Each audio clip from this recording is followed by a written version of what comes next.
Bismillahirrahmanirrahim. Tema perkuliahan kita pada hari ini adalah Manajemen Corporate Social Responsibility, pertemuan ketiga, komitmen dan regulasi terkait pengelolaan CSR di Indonesia. Saya yakin teman-teman sudah melihat video yang saya share sebelumnya, atau link video yang saya share sebelumnya, yang isinya kurang lebih terkait dengan komitmen dan regulasi yang ada di Indonesia terkait dengan pengelolaan tanggung jawab sosial perusahaan. Sebelum masuk ke materi, saya ingin sedikit menjawab pertanyaan dari beberapa teman-teman. Ya, sebelum pertanyaan, saya apresiasi dulu perbaikan regulasi. Kan saya ada pertanyaan ya, perbaikan regulasi apa yang sudah ada. Rata-rata sih menjawab semua regulasi yang tersebut telah mengalami perbaikan di dalamnya. Kok saya pikir ini jawabannya nggak sesuai dengan apa yang saya tanyakan sebenarnya. Karena memang kalau di teman-teman ini jawabannya cari aman lah ibaratnya ya. Kalau ditanya apa yang sudah diperbaiki ya semuanya sudah diperbaiki Pak. Apa namanya, agar lebih baik gitu ya. Tapi maksud saya sebenarnya bukan itu, tapi regulasi apa yang sudah digantikan dengan regulasi baru ya. Saya lihat ada satu jawaban yang cukup baik. Ada satu mahasiswa yang menjawab ini tepat menurut saya. Tapi ada juga yang belum tercapture dari teman-teman. Yang pertama, kalau yang ada di jawaban teman-teman itu, keputusan Menteri BUMN statusnya telah dicabut dan diganti dengan Peraturan Menteri tentang Program Tanggung Jawab Sosial dan Lingkungan Badan Usaha Milik Negara. Hal ini setelah PGFL telah menjadi TJSL. Ya, regulasi yang saya sampaikan pada link video kemarin memang nggak berubah ya untuk ini. Masih di perundang-undangan nomor sekian tahun 2003 kalau nggak salah, tentang Badan Usaha Milik Negara. Tetapi yang berubah adalah turunannya. Nah ini saya pikir saya apresiasi sih mahasiswa yang menulis ini, karena dia berarti memahami apa yang saya maksud atau pertanyaan yang saya tuliskan, dan dia menjawab sesuai dengan apa namanya, perubahan yang terjadi. Jadi bukan undang-undangnya yang berubah, tapi turunan dari undang-undang itu, yaitu peraturan menterinya yang berubah. Nah, kalau teman-teman nanti ya ingin jadi praktisi, ingin jadi akademisi, ingin jadi konsultan, mungkin saya pikir perundang-undangan ini minimal teman-teman udah kenal, minimal teman-teman di luar kepala lah secara garis besar poin-poin penting di peraturan ini. Selain itu juga updating dari regulasi ini teman-teman juga harus paham. Nah, ini saya apresiasi karena dia atau mahasiswa ini selain apa namanya tahu, dia tidak melihat regulasinya dirubah. Regulasi yang saya sampaikan khususnya undang-undangnya nggak berubah, tapi peraturan menterinya berubah. Yang dulunya adalah PKBL, sekarang TJSL. Menarik sih kalau teman-teman baca ini, diskusi ini, di dalamnya tuh ada poin-poin yang jadi bisa apa namanya, kita gali lebih dalam. Tapi itu nggak kita bahas pada pertemuan kali ini. Oke, itu perbaikan regulasi, tapi ada satu perbaikan regulasi yang teman-teman nggak ada menuliskannya ya. Jadi saya pikir teman-teman nanti bisa melihat deh perbaikan regulasi apa sih yang ada. Oke, sebelum masuk ke pertanyaan, saya ingin menggarisbawahi regulasi yang saya sampaikan pada link video sebelumnya, ada 4 ya teman-teman, itu bukan berarti hanya 4 itu saja yang ada di Indonesia. Saya pikir banyak ya regulasi yang ada, dan itu berkaitan dengan tanggung jawab sosial perusahaan. Meskipun tidak bersinggungan langsung, kayak ada di peraturan atau di perundang-undangan tentang mineral dan batu bara gitu ya. Di dalamnya ada tersirat gitu ya tentang tanggung jawab sosial perusahaan. Bahkan sekarang ada Omnibus Law ya.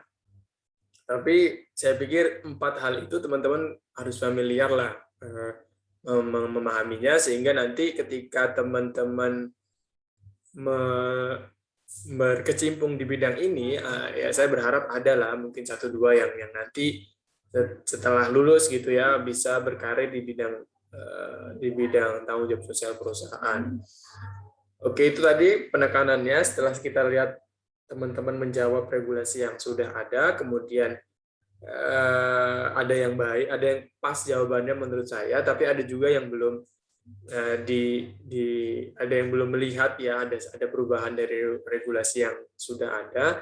Kemudian yang kedua, 4 regulasi ini bukan berarti tidak ada regulasi lain, tapi masih banyak regulasi lain yang tidak saya sampilkan di sini. Tetapi setidaknya 4 regulasi ini bisa membantu teman-teman dalam melihat fenomena tanggung jawab sosial perusahaan yang ada di Indonesia. Nah, ini pertanyaan-pertanyaan menarik yang saya tangkap ya. Di sini ada beberapa pertanyaan, 6 pertanyaan kalau nggak salah. Kita lihat pertanyaan pertama dari Irfan Maulana Syahputra. Apakah dengan adanya regulasi yang terdapat di Indonesia sangat berdampak dan efektif dalam kemajuan perkembangan perusahaan CSR di Indonesia? Ini ada beberapa juga yang bertanya, tapi saya menangkap dari saudara Irfan ya.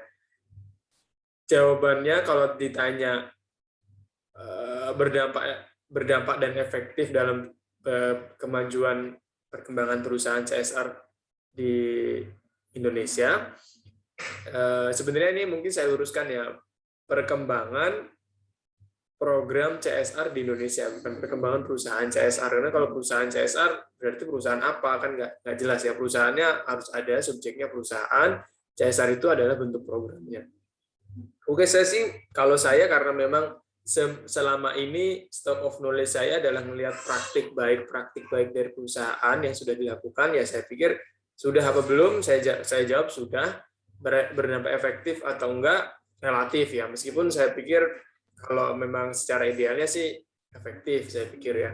Nah, dalam bentuk apa? Nah, saya saranin Mas Irfan ini coba deh cari tahu publikasi dari perusahaan-perusahaan yang sudah melakukan praktik baik terhadap program tanggung jawab sosial perusahaannya. Mas Irfan orang mana, mungkin nanti dilihat di sekitarnya ada, di kanan kirinya ada nggak perusahaan yang baik, bisa dilihat programnya apa saja. Nah, kemudian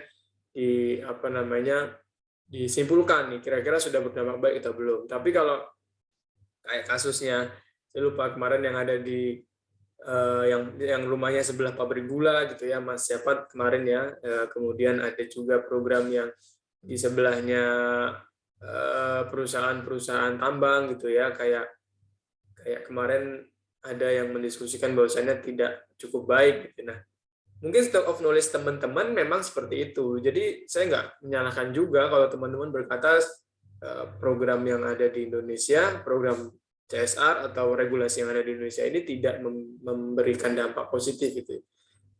Mungkin belum ya, karena kalau di beberapa perusahaan yang teman-teman kenal. Kalau sementara ini kalau saya pikir sudah baik karena memang banyak praktik baik yang sudah dilakukan. Saran saya untuk teman-teman, untuk Irfan khususnya, coba deh cari tahu publikasi yang sudah dilakukan oleh perusahaan-perusahaan. Bahkan kalau teman-teman bisa akses gitu ya, itu kita bisa melihat nih kontribusi yang sudah dilakukan oleh perusahaan terhadap pembangunan yang ada di wilayah-wilayah itu. Bahkan kadang ada yang bersinergi dengan pemerintah desa, pemerintah daerah gitu ya. Oke, itu jawab pertanyaan pertama. Yang kedua, sanksi seperti apa yang diberikan kepada perusahaan apabila tidak melakukan kegiatan CSR? Ini banyak sih yang menanyakan ini, karena banyaknya saya di sini nggak nuliskan siapa namanya. Sanksi seperti apa? Karena kita regulasinya undang-undang ya, jadi memang tidak dijelaskan secara rinci di sana. Tapi kalau ingin saya jelaskan gambaran umumnya, jika perusahaan melanggar, harusnya perusahaan itu diberikan sanksi beberapa cara ya, mulai dari teguran, kemudian surat peringatan pencabutan izin usaha sementara ya, sampai ke penutupan atau pencabutan izin usaha sampai dengan adanya perbaikan. Nah, itu sanksi yang bisa diberikan.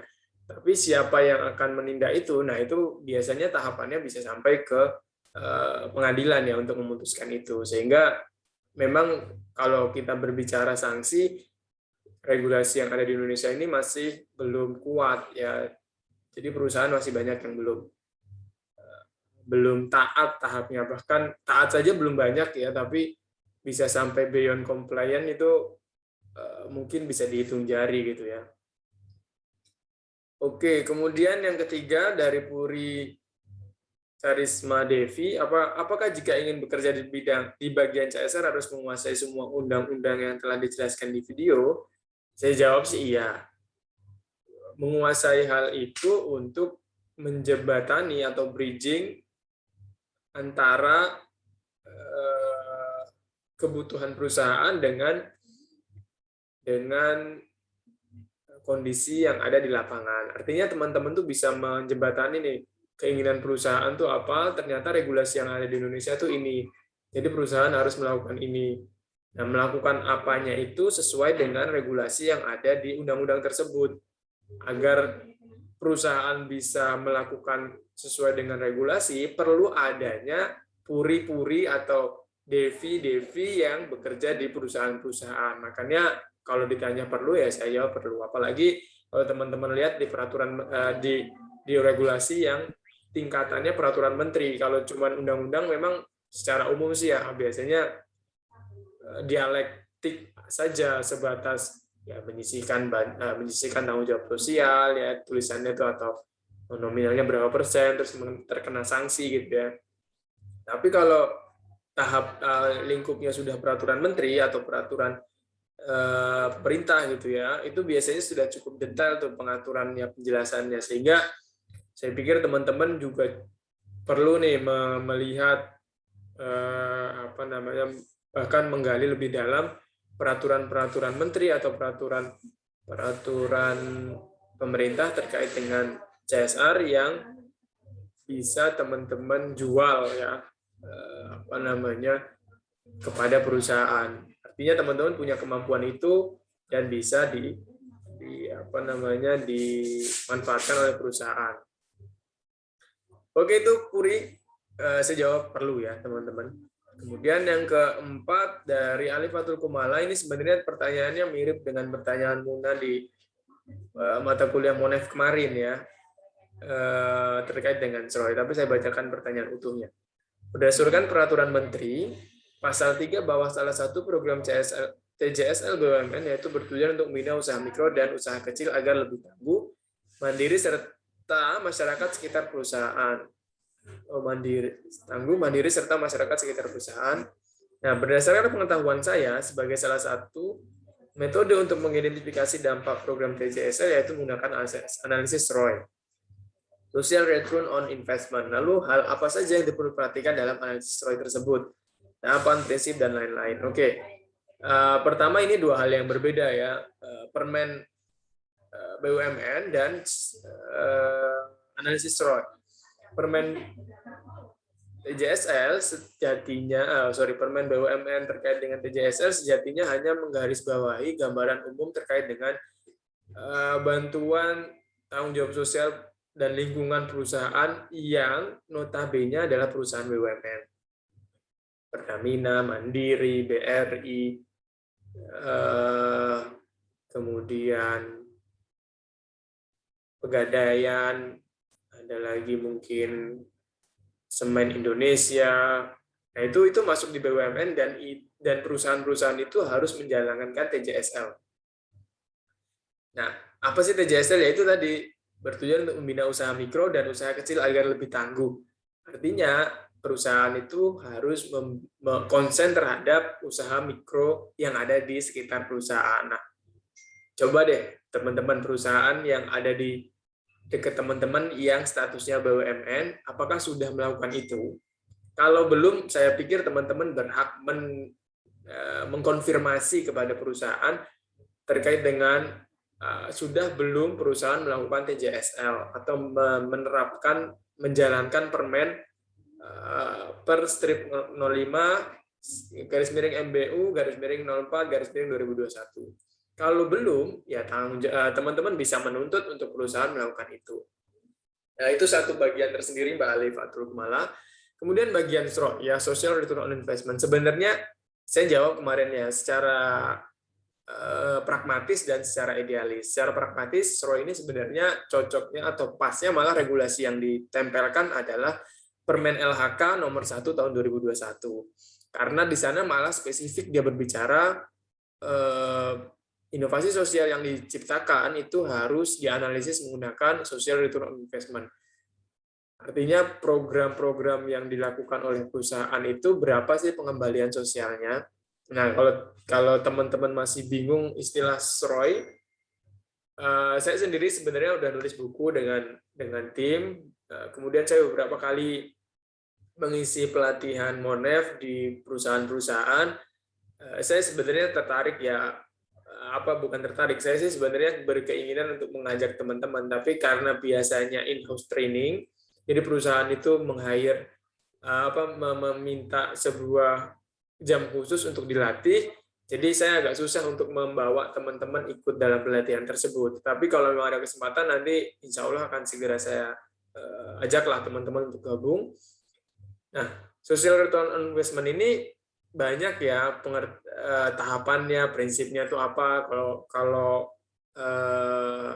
Kalau kita bedah, ya itu bisa 1 jam tersendiri. Bahkan kalau teman-teman tahu, perusahaan itu membayar untuk dilatih agar bisa menganalisis ROI ini, bisa nominalnya tuh 3-4 juta untuk 1 orang belajar ROI saja. Saya pikir teman-teman mahasiswa, kalau nanti ada kesempatan, saya ajak, mudah-mudahan bisa ada waktu, kemudian bisa gabung gitu ya, tanpa mengeluarkan investasi sebesar itu ya. Kemudian bisa mengetahui analisis ROI dan bisa mengaplikasikannya. Kalau ditanya apa yang diperhatikan dalam analisis ROI, intinya sih sebenarnya ini gambaran umumnya ya Mbak Alifatul Kumala. Apa yang perusahaan, nggak harus perusahaan sih, kemarin saya contohin pemerintah, organisasi swasta, organisasi non-pemerintahan, yang telah diinvestasikan itu berikan ya program pemberdayaan masyarakat, charity, infrastruktur, capacity building, apa yang sudah diberikan itu dibagi apa yang kembali atau apa yang dirasakan oleh masyarakat. Ya, jadi kalau teman-teman ngasih bantuan ngasih bantuan pelatihan, berarti kan nominalnya 100 juta nih program tersebut. Anggap investasinya 100 juta. Pelatihannya itu dihadiri oleh 10 orang. 10 orang ini nanti punya pengetahuan yang kalau orang-orang itu ikut pelatihan di luar, itu sekitar 1 jutaan per pertemuan. Berarti 10 orang ini dilatih sekitar 2 hari mungkin ya. Jadi kalau 1 hari 1 juta, 2 hari 2 juta, kali 10, 20 juta. Nah, 20 juta itu pengembaliannya. Berarti kan masyarakat merasakan manfaatnya 2 juta tanpa perlu mengeluarkan anggaran. Nah, itu bisa dikatakan benefit yang diperoleh masyarakat. Nah, kemudian mungkin kita lihat nih, oh ternyata kalau habis pelatihan masyarakat bisa dapat penghasilan 1 juta per bulan dikali 12 ya 1 tahun gitu. Kemudian 12 kan berarti 12 juta.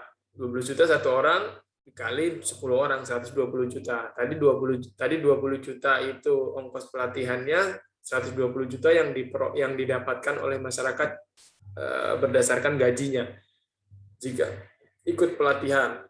Jadi 140.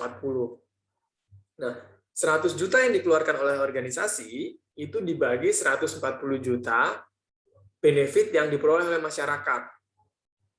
Jadi 100 bagi 140 itu ada di angka 40. Nah, kalau dipresentasikan mungkin sekitar 40% ya, Rp1 yang dikeluarkan oleh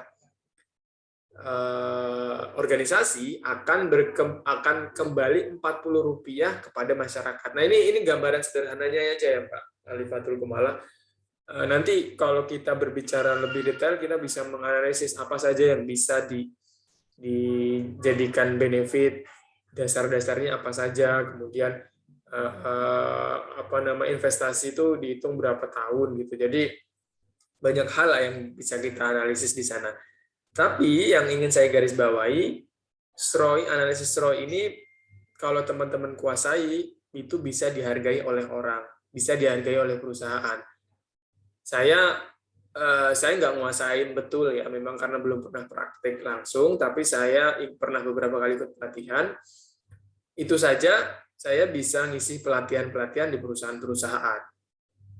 Terus teman-teman yang ada yang sekarang statusnya surveyor freelance ya, ada di salah satu konsultan CSR di Solo, anak-anak PMI, kakak-kakak tingkat kalian, itu juga tugasnya salah satunya analisis ROI.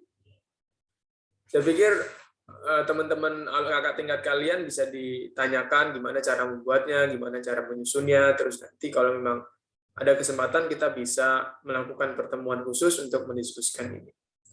Itu ya Mbak Alifatul Kumala untuk yang pertanyaan selanjutnya yang ingin saya tanyakan adalah bagaimana cara mengenalkan CSR kepada masyarakat serta bagaimana agar pemerataan program CSR bisa dirasakan masyarakat.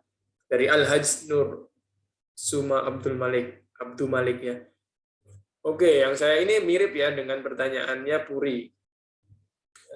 Dengan teman-teman mengetahui regulasi-regulasi yang ada, teman-teman bisa menuntut perusahaan-perusahaan yang melakukan program atau yang berkewajiban mengeluarkan dana tanggung jawab sosial perusahaannya.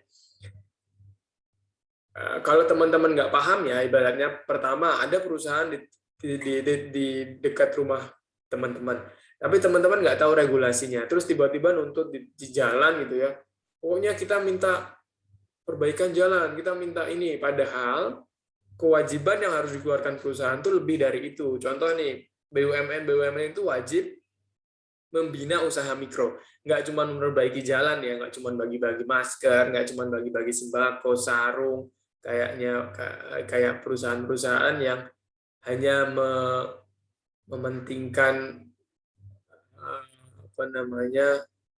konflik isu saja tanpa memikirkan sustainability isu. Sehingga kalau teman-teman nggak paham itu, gimana teman-teman bisa mengenalkan dana CSR ini ke masyarakat?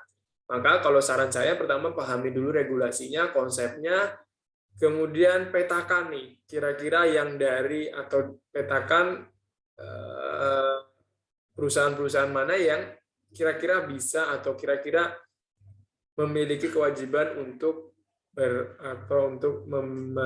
mengeluarkan dana tanggung jawab sosialnya kepada masyarakat sekitar. Nah, itu baru teman-teman nanti bisa punya bargaining posisi nih, kayak datang ke perusahaan baru ngomong, wah Pak, dari Permen BUMN, Bapak itu wajib mengeluarkan maksimal dana 250 juta untuk usaha mikro, Pak. Nah, usaha mikro di ring satu perusahaan ini ada usaha mikro A, B, C, D. Nah, saya menuntut Bapak membiayai itu. Nah, itu kan enak ya, konkret kita ngomong.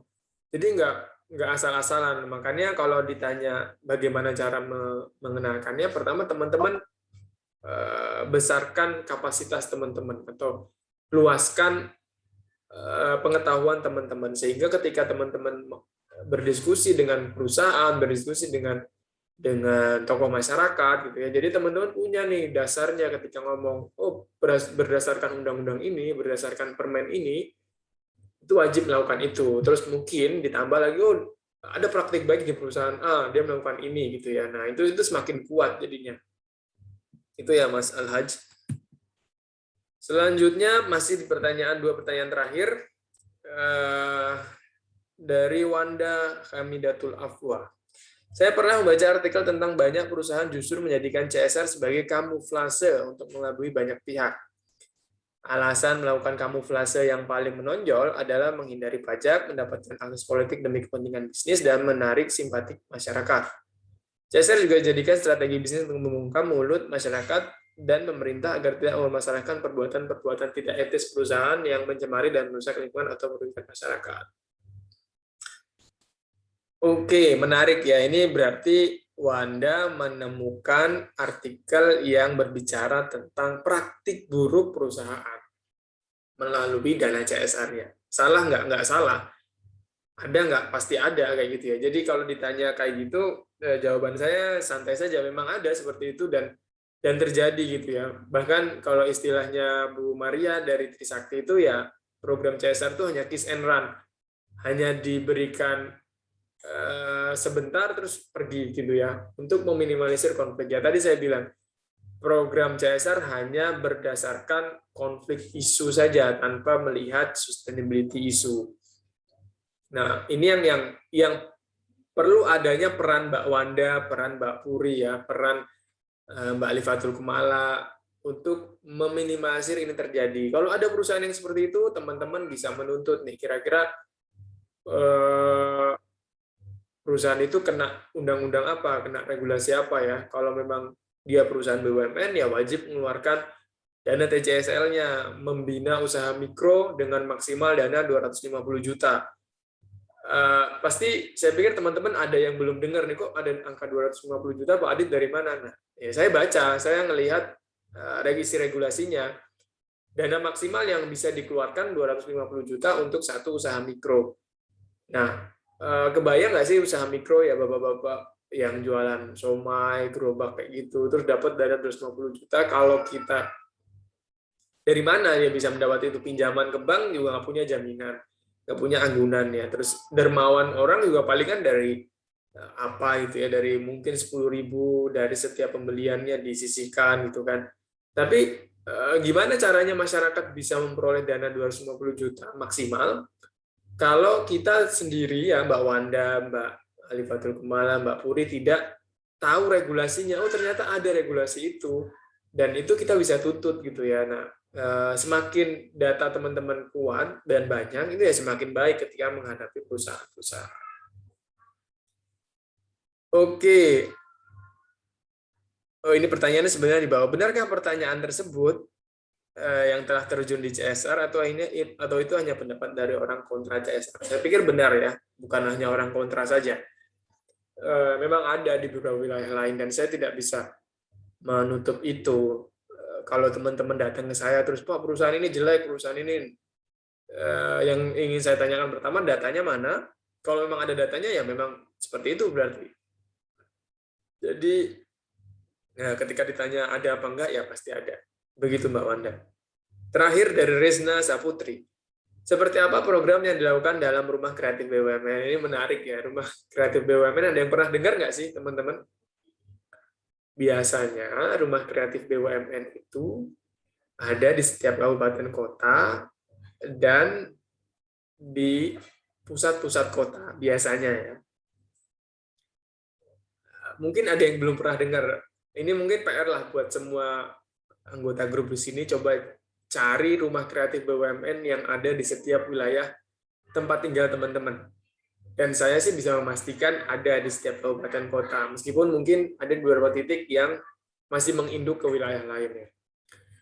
Ya, jawabannya seperti apa program yang dilakukan dalam Rumah Kreatif BUMN? Rumah Kreatif BUMN itu sebenarnya ya awal mulanya itu tuntutan dari Menteri BUMN yang meminta badan usaha milik negara memberikan kontribusi terhadap perkembangan ekonomi produktif di sebuah wilayah. Saya kasih contoh, di Palembang Rumah Kreatif BUMN itu yang mengelola adalah BNI kalau nggak salah. Di Prabu Muli, salah satu kabupaten di Sumatera Selatan, itu yang mengelola Pertamina. Di Cirebon, yang mengelola Rumah Kreatif BUMN-nya itu adalah PLN.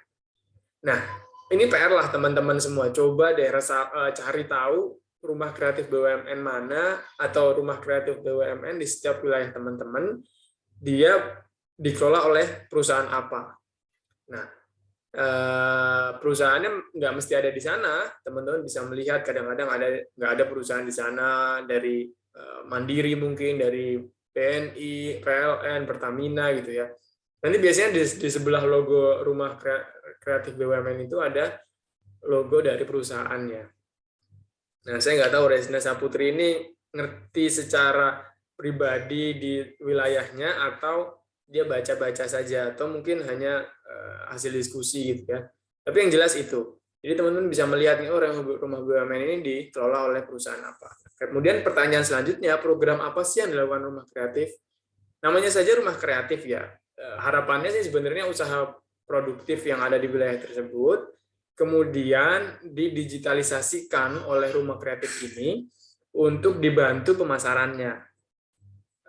Itu pertama, pemasaran. Jadi kalau nanti ada teman-teman lihat rumah kreatif BUMN gitu ya, teman-teman punya usaha atau tetangga yang punya usaha tapi belum terdigitalisasi, saya menyarankan teman-teman coba jadi brokernya atau teman-teman jadi bridging lah antara rumah kreatif BUMN dengan usaha tersebut. Teman-teman datang ke rumah kreatif BUMN, bilang, Pak, saya punya teman atau saya punya binaan atau saya punya partner yang sedang usaha tapi belum didigitalisasikan. Datang ke rumah kreatif BUMN, nanti dibantu oleh rumah kreatif BUMN sebagai binaannya, dan nanti fasilitasnya mungkin tadi dibantu untuk pemasaran secara digital, kemudian mungkin kalau ada kesempatan pelatihan, mitra-mitra binaannya itu akan dilibatkan. Kemudian yang ketiga mungkin nanti barang-barang atau produk-produk yang ada di mitra-mitra mereka akan dijadikan sebuah atau dikumpulkan di kantornya rumah kreatif BUMN dan dijadikan sebagai etalase. Mungkin juga nanti akan ada pinjaman lunak yang diprakarsai oleh atau dibantu oleh rumah kreatif BUMN. Itu Resna Saputri. Ini PR buat Resna lah ya. Kamu coba deh cari. Oke, di sini ada Resna Saputri, ada nggak ya? Udah bergabung belum? Ada Pak. Kamu asli mana? Jogja. Oke, kamu ngerti rumah kreatif BUMN dari Jogja apa dari mana? Dari video kemarin. Oh, ada ya penjelasan tentang Ada. rumah kreatif. Oke, ya rumah kreatif BUMN di Jogja kamu pernah ngerti nggak? Di mana? Belum, Pak. Oke, itu PR buat kamu, minggu depan saya tanyakan. Kamu cari tahu rumah kreatif BUMN yang ada di Jogja itu di mana. Kemudian kalau memang hatimu tergerak gitu ya, kamu boleh ke sana langsung untuk coba tanya-tanya rumah kreatif itu kayak apa. Atau mungkin di sini partisipan yang saya deket Pak sama rumah kreatif BUMN. Belajarlah jadi mahasiswa yang utuh gitu ya. Coba teman-teman datang aja ke sana terus perkenalkan diri, saya mahasiswa pengembangan masyarakat Islam. Mungkin saya ingin ngerti rumah kreatif itu apa sih sebenarnya, atau mungkin teman-teman ngomong saya punya usaha tapi kok mau jadi mitranya rumah kreatif itu bisa apa enggak. Nah, itu silahkan deh. Atau mungkin di sini ada yang sudah punya pengalaman, karena saya pribadi dulu pernah melakukan itu. Jadi datang ke rumah kreatif BUMN di Palembang gitu ya, terus memperkenalkan usaha saya, usaha mitra binaan ya, program CSR di Pertamina. Kemudian dari sana diikutkan beberapa pelatihan, terus diikutkan beberapa produknya dikemas gitu ya. Jadi inilah kenapa saya sering ngomong banyak praktik baik yang sudah dilakukan oleh perusahaan, tapi kadang-kadang kita hanya meng-capture yang praktik buruknya saja, padahal praktik baiknya cukup banyak. Begitu teman-teman. Saya kok semangat tapi capek juga ya, ngomong banyak banget ternyata. Sampai sini ada yang ingin ditanyakan teman-teman?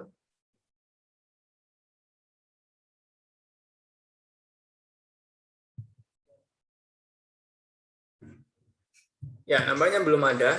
Kita lanjut ya. Ini mengingat sedikit tentang peraturan yang sudah saya jelaskan pada link video minggu lalu.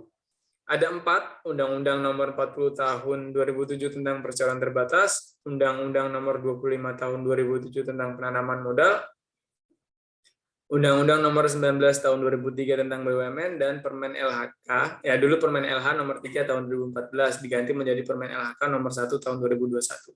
Nah, yang Permen LHK terakhir ini yang teman-teman nggak ada menuliskan di kolom chat ya. Kalau yang Undang-Undang Nomor 19 Tahun 2003 tentang BUMN kan ada ya, tadi ada yang mengatakan turunannya ada yang diperbarui Pak. Tapi kalau permen ini kayaknya nggak ada yang melihat. Padahal minggu depan kita akan berdiskusi tentang peraturan Menteri LHK terbaru ya. Kalau saya bilang tadi gimana caranya ya teman-teman ketahui detail di diregulasi yang setingkat peraturan menteri atau peraturan pemerintah.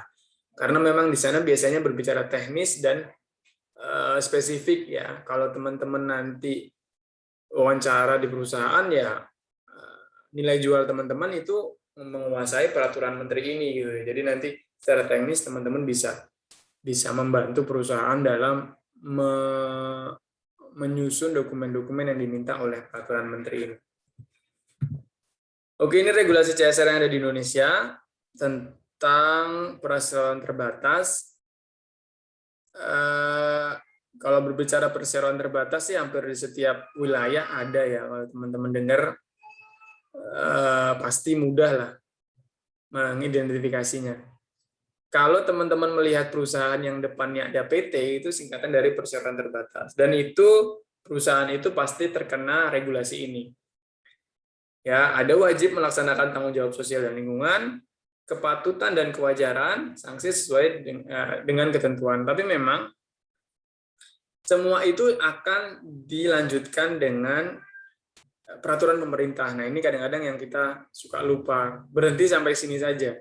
Padahal ada peraturan pemerintah yang harus kita ketahui juga. Oke, selanjutnya ada regulasi CSR yang ada di Indonesia terkait dengan penanaman modal, yaitu Undang-Undang Nomor 25 Tahun 2007, Pasal 15 huruf A, B, dan A, B, C, dan D, melaksanakan tanggung jawab sosial perusahaan, membuat laporan tentang penanaman modal dan menyampaikan kepada Badan Koordinasi Penanaman Modal, menghormati tradisi budaya masyarakat sekitar lokasi, dan mematuhi semua ketentuan peraturan perundang-undangan. Ya, ini ada dia berbicara melakukan tanggung jawab sosial perusahaan. Ya. Kemudian ini Undang-Undang Nomor 19 Tahun 2003 yang saya bilang tadi. Kulit. Gimana Al-Haj?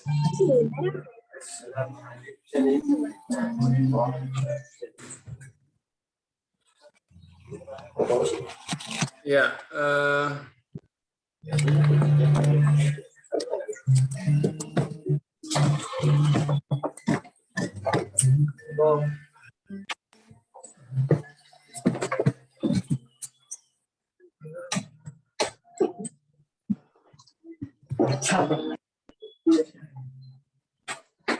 Adik, buat mau adik.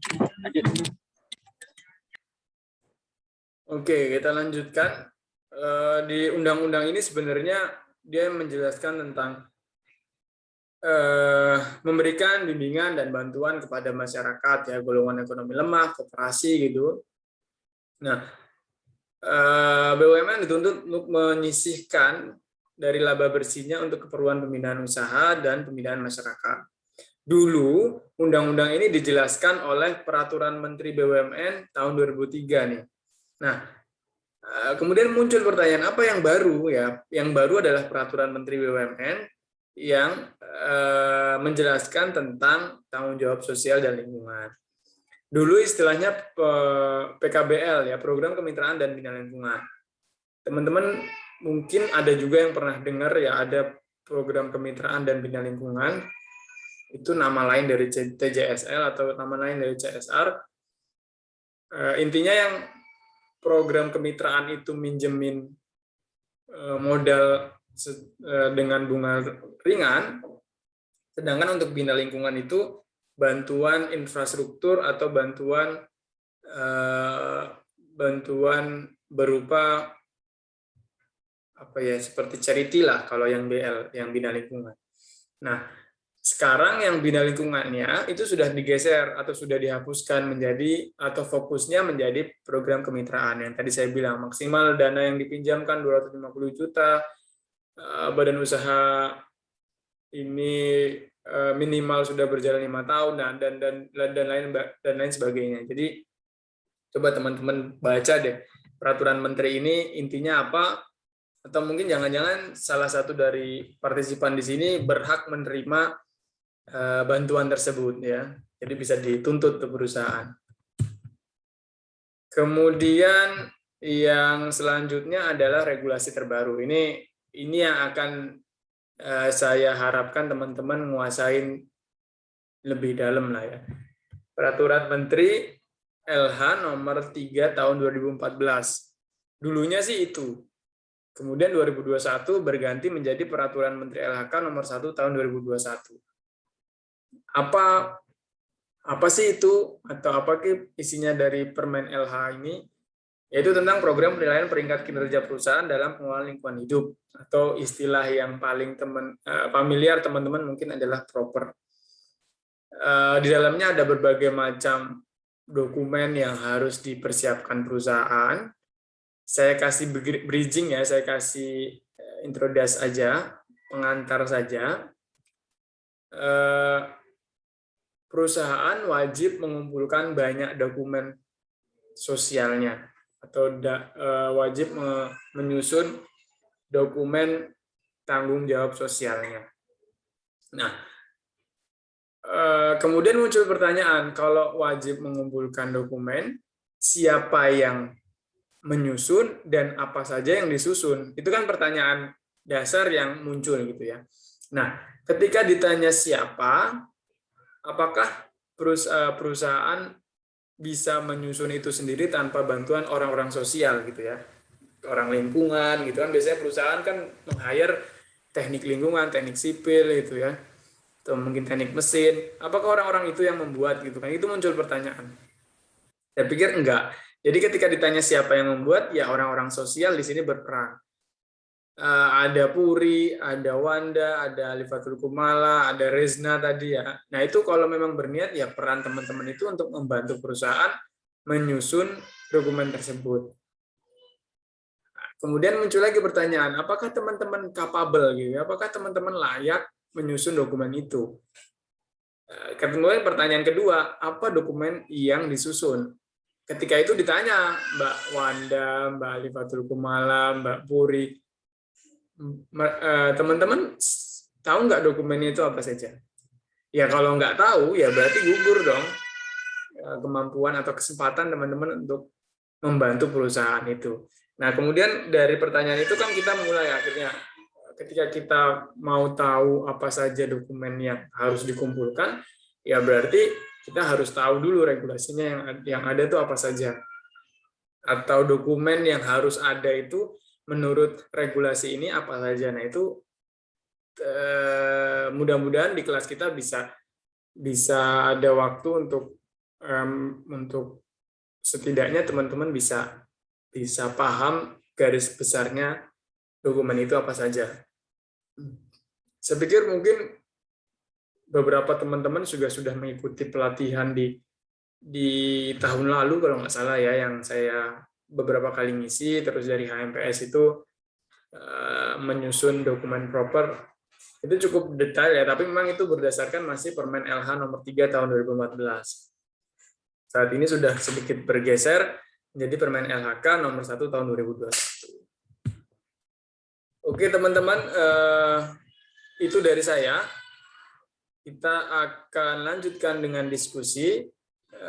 Terima kasih dan saya tunggu pertanyaan-pertanyaannya. Monggo kalau ada yang ingin diskusikan, saya persilakan.